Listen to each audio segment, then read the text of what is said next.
Good morning Maharashtra. मी प्रज्ञा पोवळे.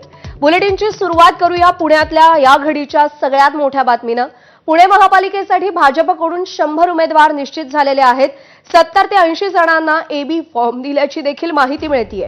पुण्यामध्ये भाजप शिवसेना युती कधी होणार आणि जागा वाटपाचा फॉर्म्युला काय असेल, सोबतच यादी कधी जाहीर करणार याकडे लक्ष लागलेलं असताना भाजपनं एबी फॉर्म देत उमेदवारांना प्रचार करायला सांगितल्याची माहिती मिळतेय.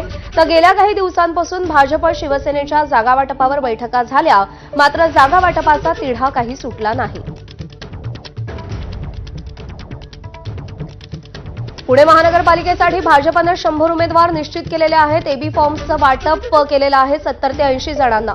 शिवानी पांढरे आपली प्रतिनिधी आपल्याला अधिक अपडेट देईल. शिवानी, भाजपचं 100 जागांचं ठरलेलं आहे. 70 ते 80 जणांना एबी फॉर्म्स देखील दिलेले आहे. ज्यांना एबी फॉर्म मिळाले त्यातली प्रमुख नावं कोणती आणि पुण्यामध्ये युतीचं काय चित्र आहे?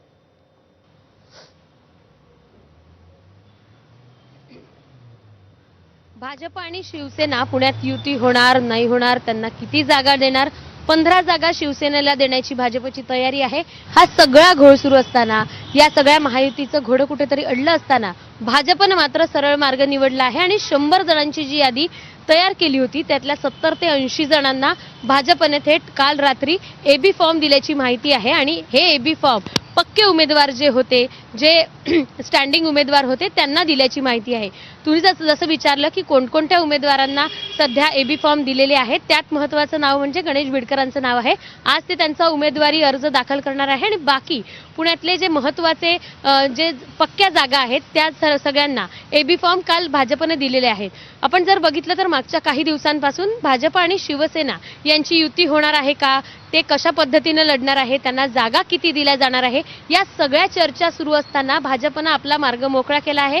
उमेदवारांना प्रचार करण्याचं सांगून टाकलं आहे आणि त्यांना उमेदवारी अर्ज दाखल करा, म्हणजे येत्या काळात जर कागदपत्रांमध्ये काही त्रुटी आढळली किंवा बाकीच्या काही तांत्रिक अडचणी आढळल्या तर त्या भाजपच्या कोणत्याही उमेदवारांच्या माथी पडू नये आणि त्यामुळे त्यांची उमेदवारी रद्द होऊ नये यासाठीची तयारी आहे ती भाजपनं पुण्यात केली आहे. आणि त्यांनी 70 ते 80 जणांना आहे ते एबी फॉर्म काल मध्यरात्री वाटले आहेत. आणि या एबी फॉर्म घेऊन आज अनेक जे 70 ते 80 जण आहेत ते आज उमेदवारी अर्ज दाखल करण्याच्या तयारीत देखील आहे. उमेदवारी अर्ज दाखल करण्यासाठी वेगवेगळे कागदपत्र असतात, एनओसी असतात, हे ऑलरेडी त्यांना तयार करायला आधीच सांगून टाकलं होतं.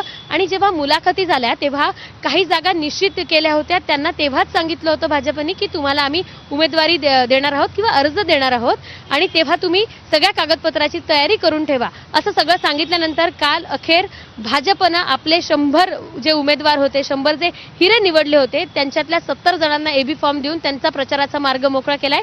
त्यांच्या निवडणुकीच्या रिंगणात उतरण्याचा मार्ग मोकळा करून टाकला आहे. शिवानी, धन्यवाद दिलेल्या या सगळ्या सविस्तर अपडेटसाठी.